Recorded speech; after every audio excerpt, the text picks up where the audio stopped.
Mike, Jake. we did one of these on a Friday, and now every time we do this, I think it's Friday. Wishful thinking. Wishful thinking. Wishful thinking. And I started a new diet, which really makes me Forget what day of the week it is. Or really happy in the morning. Yeah, that's what it does. Anyway, it involves drinking a lot of water. But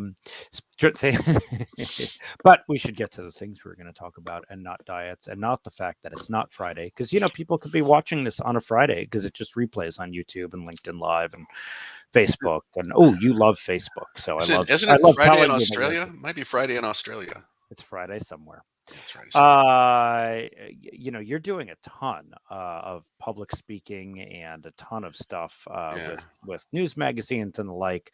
I just saw the email. You have about 10 podcasts and interviews on the calendar, over the last 48 hours and coming up. What are you talking about, Mike? He says as if he doesn't know. Mike, what are you talking about? Healthcare cybering, which, we talk a lot about anyway, and election security, and coming up now, this is the time to talk about that. And on the latter, I have a message for the academics that freeze up every time someone mentions a voting method that involves computers that I will not share here, but I will share in podcasts. Not this one, though. Yeah, you have strong feelings on that. I do. The healthcare, our healthcare breach report, we do 2 times a year. The first half of 2022 one will be out next week, and we'll have a panel on that really soon. And you and one of our awesome VCSOs, not our VCSO, he provides VCSO services to other organizations. We'll be discussing all of the different threat actors next week in a webinar panel discussion that we're calling "Who's Attacking You?" and doesn't matter who's attacking you. And so we'll do that. It does. Yeah, I'm really looking forward to that one. Yeah, we'll be talking about how fast that's changing, what that means. Mm-hmm.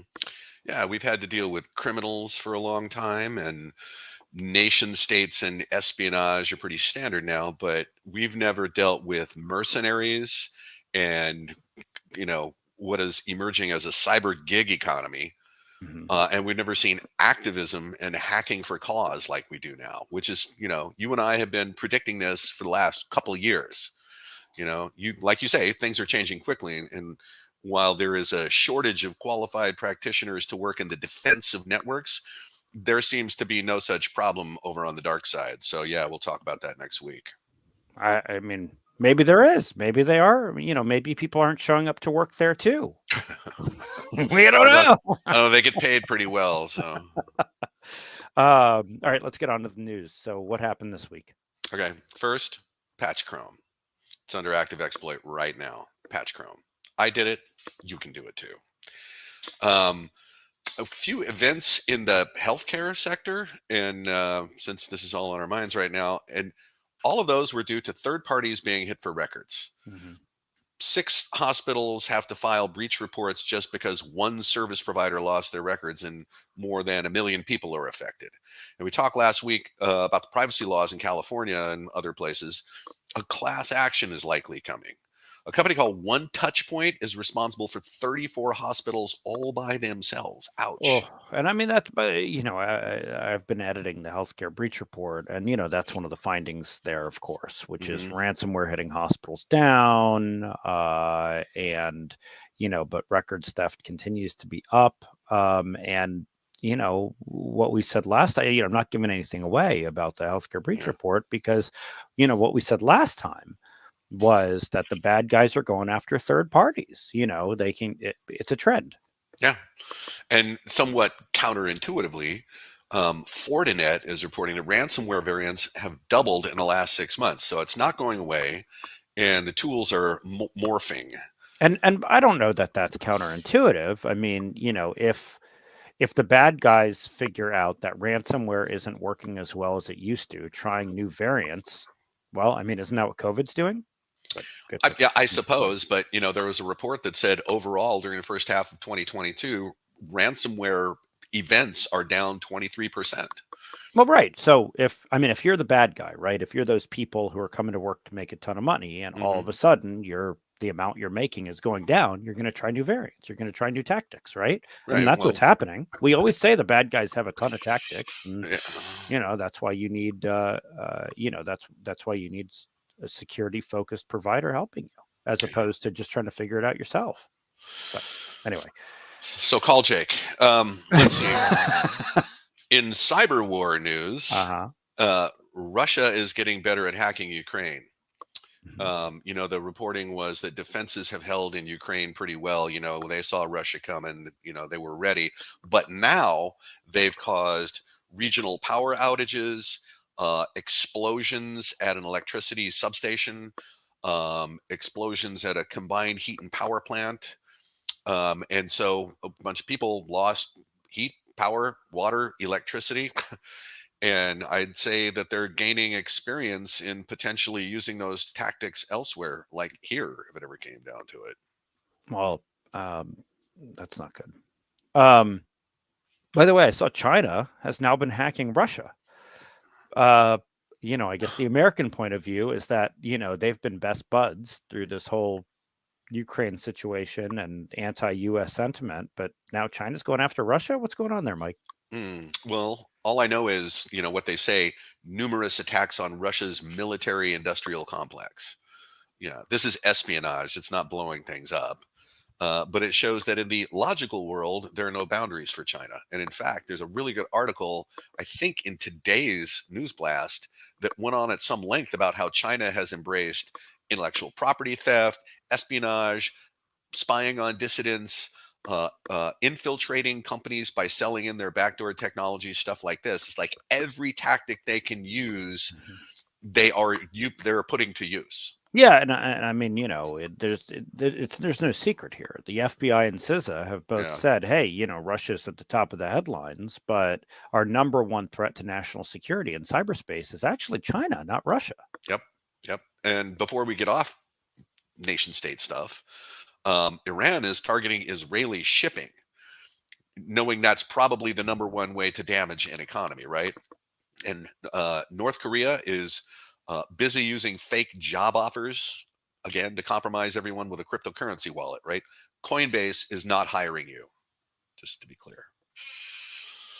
Oh, that other job You that I sent him your resume, accepted? didn't you? Didn't you?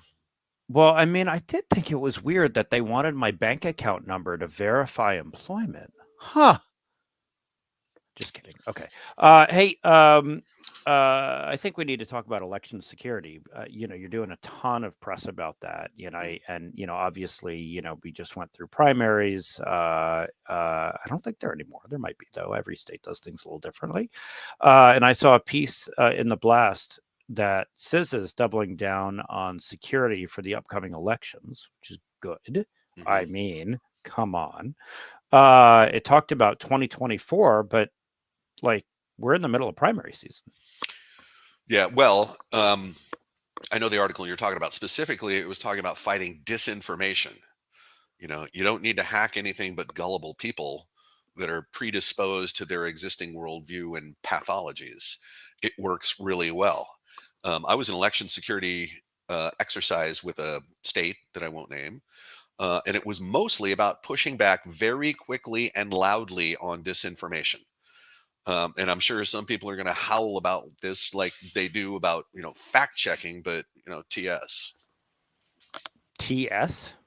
Is that your way of getting around the YouTube, Facebook, LinkedIn censors? Yes. I Uh, mean, not that they're very good. I mean, they're yeah. that. I mean, it's funny. We did find somebody posing as a critical insight employee on LinkedIn this week or Hmm. last week, and we told LinkedIn, and LinkedIn was like, "Oh." Yeah. so, Sorry, we can't do anything about that. so the fact that you can't say a curse word is, Yeah. whatever. Well, But yeah, keep going, keep going. all right. Well, to top that out, before we get off this disinformation thing, there's now a group of volunteers, okay, again, activists with skills, that are getting into this pushback on disinformation too, right? Hackers against conspiracies. And I have no idea what their plan is, but when that article showed up in the blast, right away, somebody took issue with calling out disinformation, okay? People love their lies, man. That's one way to put it. How about privacy and surveillance this week? Any news on, you know, Who's tracking your every move, selling your data? It's marketing people. Oh, wait. Yeah. Yeah. Hmm. So I nice, resemble that remark. Yeah. nice tee up there, buddy. Mhm. It turns out, yeah, Facebook. They have an in-app browser in iOS. Is super creepy. It tracks everything you do on any website. So, now that information is probably just used to market to you. You look for shoes, and now you'll be pummeled with ads for shoes. Okay, super. But if that information ends up being sold to one of these brokers and can be bought by anyone, then there's a big problem. And speaking of that very problem, Congress has become very interested in the data brokers and the ability to buy this stuff, especially when it comes to law enforcement doing it to circumvent the warrant process. Okay, FBI doesn't need to be beaten up anymore right now, but that's who they're looking at that's been doing this. And I do hope they make some progress on this. It is our Congress, but I do hope they make some progress. I mean, it would be good to live in a world where we weren't being tracked and spied on. Yeah. Although, as we discussed once before, depends if you're trying to fight terrorists or sell marketing data. All right, we better get the threats and vulns. Okay. Changing channels then. There's another operational technology issue, the evil PLC, vulnerabilities in specific programmable logic controllers that can be chained to disrupt SCADA operations. Right. So Google evil PLC if you're interested in the specific products affected, because there's a bunch of them. The Zimbra collaboration suite is under active exploit right now. So if you're using Zimbra products, get that patched as soon as possible. iOS VPNs have apparently been leaking traffic for years, and this is not just split tunneling or DNS leakage. It's actual data leaking out of a VPN that could be surveilled. VNC servers, right, is used for remote access. More than 9,000 VNC servers are exposed online without a password. Now, some of those could be honeypots, but some are definitely operated by people that should not be operating technology, clearly. Did I mention Chrome is under active exploit right You now? did. You did. You did. Okay, Yep. just Yep. making Yep. sure. Mhm. Zoom on Macs needs to be updated immediately. Turns out this was at DEF CON Black Hat, someplace Black Hat, I guess, where they announced this. It turns out the installer runs with root privileges, and the auto update function doesn't require a password, so it's easy to insert in the bad update. Um, and I think that's all I can remember. The big vulnerabilities this week. Well, people who've come to our chats before know how I feel about Macs. So there you go. So there you go. So there you go. I guess it's not Macs, it's Zoom, but you know what I mean. All right, Mike. We've had enough of your threats and vulns. Give us a I kicker. see. What are you going to leave people with a smile with this? What are you What are you going to tell us that will leave people with a smile this week? Well, so as a marketing professional, I'm sure you know about the poop gifting site where you can arrange to have poop delivered to an ex-boss or an irritating colleague. Yeah. I actually did not know that. Don't pay attention to the box on your doorstep. Okay. Well, it turns out the poop gifting site has been hacked and the customer, What? yeah, and the customer is exposed. So everyone that thought the funniest thing in the world would be to see the expression on someone's face when they open a box of poop is now exposed. And those that Shocking. received a box of poop can now go search for their assailant,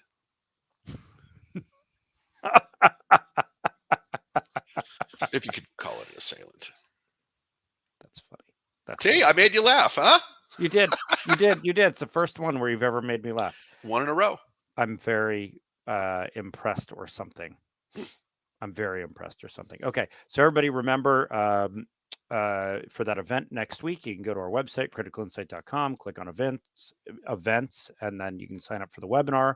Of course, there's always security awareness training. And that Healthcare healthcare breach breach report's report coming will out. be out next week. Or yeah, we'll be out, and we look forward to doing the panel on that. Yep. And we'll talk to everybody soon. Thanks. All Bye right. bye. Bye.